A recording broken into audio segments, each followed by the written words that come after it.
The thing is though, I don't blame people for not enjoying the game up until the final patches and DLC, because now after doing multiple new playthroughs with Phantom Liberty and the 2.0 update, I can say without a doubt that Cyberpunk 2077 has never been better. First of all, the updates to the base game and mechanics are all amazing. The new perk trees and UI are much better than before, and each tree now has an actual sense of progression and distinct style that before was harder to see at a glance. And there are more skills with direct and interesting impacts on the game as opposed to passives with boring modifiers. Combat itself is also improved, with new animations for melee finishers and fights, better AI that provides more of a challenge, and a more in-depth netrunning skill tree where combos and countering enemy netrunners becomes much more crucial, especially on higher difficulties. The thing about Cyberpunk's combat though that makes it so amazing is just how badass it makes you feel. Whether you are making entire bands of enemies off themselves or explode into a flurry of fire and electricity as a netrunner, or if you're slicing bodies into 20 pieces as a katana-wielding ninja with slow motion as you deflect bullets with your sword. Every single type of playstyle in Cyberpunk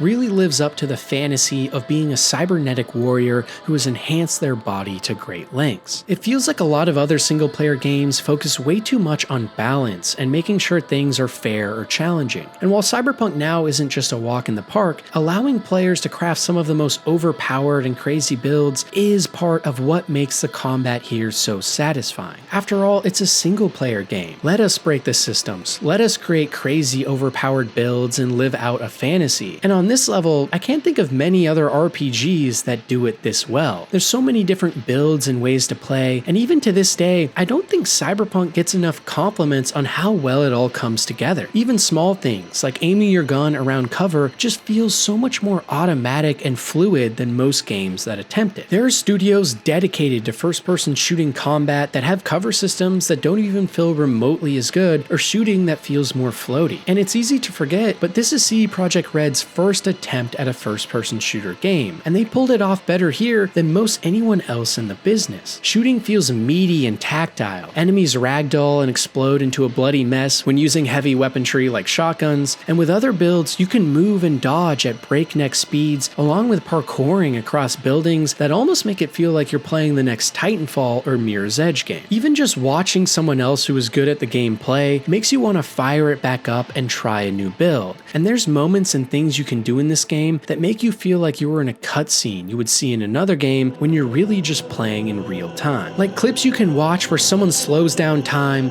jumps out of a car, shoots someone chasing them in midair, and then lands right back into the car as they drive away. There just aren't moments like this in many other games, and the select few times there are, it's because it was a pre-planned moment or cutscene, or the entire game was built around mechanics like wall running in, say, Titanfall. In Cyberpunk, moments like this happen all the time and are completely different depending on the build you choose. And on top of this, most gigs, side missions, or main missions all give you multiple ways to tackle objectives. You can go in guns blazing from the front door, or sneak your way in undetected, or even try talking your way out of many encounters just using your wit. And instead of just trying to pass dialogue checks or stat checks, you actually have to pick dialogue that would make sense in the situation and see if you can outsmart your opponent. The game takes a lot of cues from some of the great immersive sim giants of old, like Deus Ex, and while it doesn't ever reach those heights in terms of mission design, the fact that it even comes close is a testament to just how amazing this game is,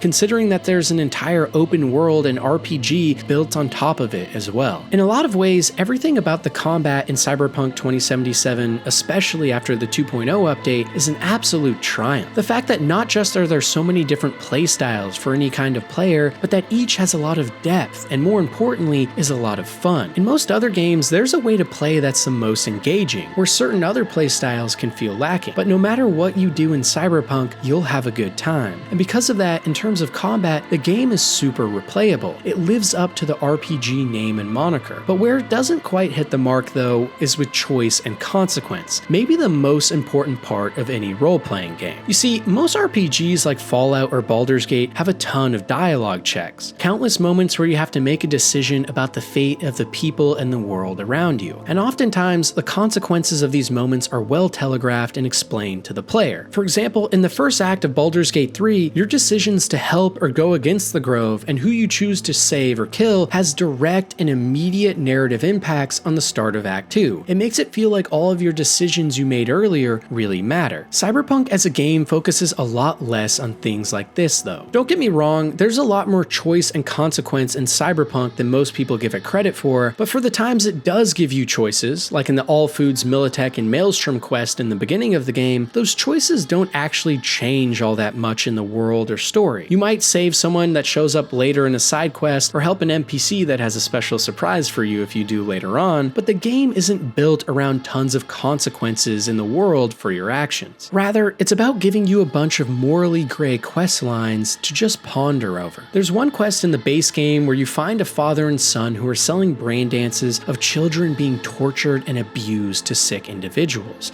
and you can choose to shoot them on sight, to kill one and watch the other suffer, or let them go in peace after stealing the data you were hired to get. In other RPGs, your decision and the outcome would be the main crux of the quest. What you decided to do here would result in a change in the world or a new cutscene down the line that changes depending on what you decided to do with these twisted men. But in Cyberpunk, it's less about those outcomes and more about the journey, about making us think about things in our head and come to our own conclusions. There isn't any part in this quest that tells you to kill both or just one of the evil people to watch the other suffer, and there isn't a different ending depending on what you do. It simply is an encounter that you come across where your decisions in real time are meant to make you think, not to make you wonder how this will change the story, but wonder what you would do in the same situation. Another great example is a gig in the base game where a man asks you to follow his wife who he thinks is cheating, and when you find her in another man's room, you discover he's not an affair partner, but actually a ripper who has been changing her appearance for well over a decade since they first met, meaning the woman he married does not look like he thinks she does. And the reason his child does not look like he expected is because the woman he married is a lot uglier than he originally knew. But at the end of the quest, there is no big choice. Whether or not you choose to tell the husband doesn't matter. It won't have a huge effect on the game at all. Rather, the story is more focused on just giving you interesting situations like this to think about, rather than satisfying conclusions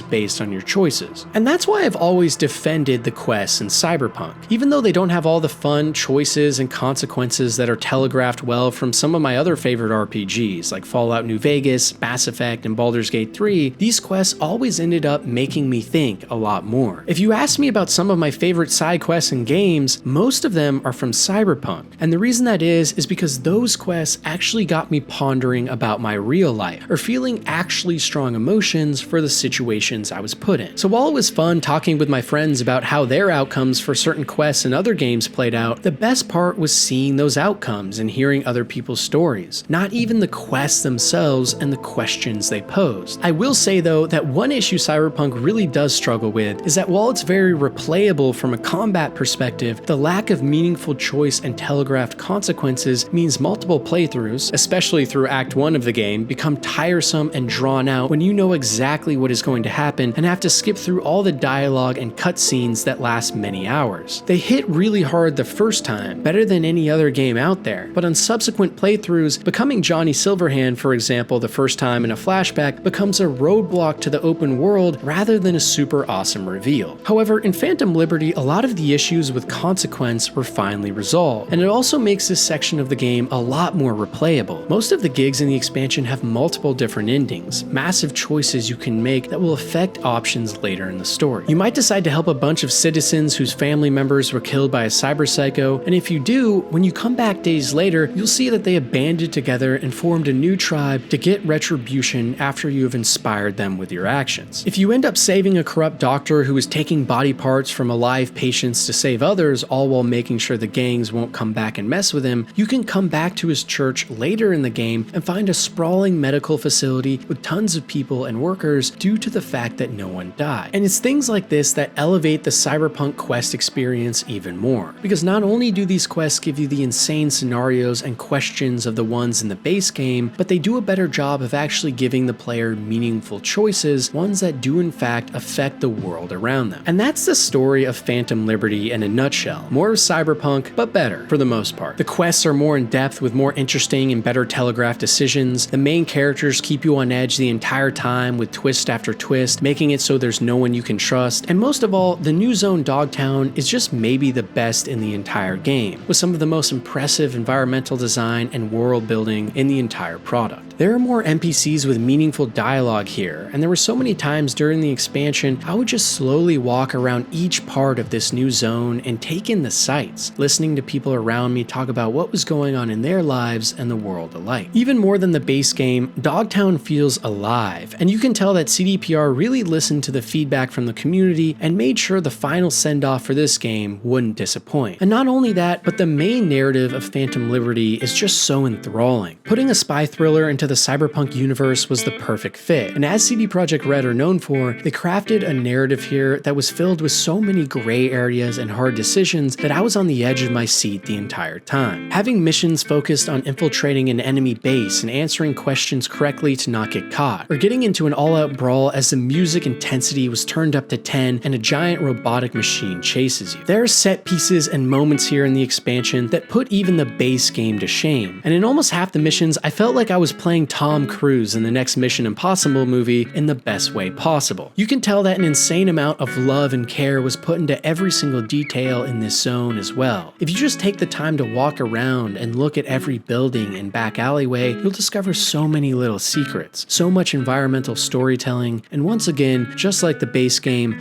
a place that feels real and lived in. Listening to Kurt Hansen on the intercom all over Dogtown be the fearless leader he's portrayed to be, and just taking in the atmosphere is the best part. But once again, even with all the great things that Dogtown and Phantom Liberty added to the game, even with all the amazing mission and quest design, it still doesn't surpass the thing that made Cyberpunk great in the first place. Because as much as I loved Solomon Reed and Songbird or Kurt Hansen as the villain, he's a hell of a lot better than Adam Smasher, that's for sure. It's those slower moments with Judy, Panam, and Johnny in the base game that are always what made it so special, and Phantom Liberty was never focused on that, and I don't think it needed to be. This expansion was about bringing back all of those people who said the game sucked after never even playing or putting it down after giving it a shot. About showing people that beneath it all, Cyberpunk was always amazing, and that Phantom Liberty is just the chef's kiss on top of an already masterfully created ensemble. So for the future of this franchise, I hope that all the learnings from Phantom Liberty and the 2.0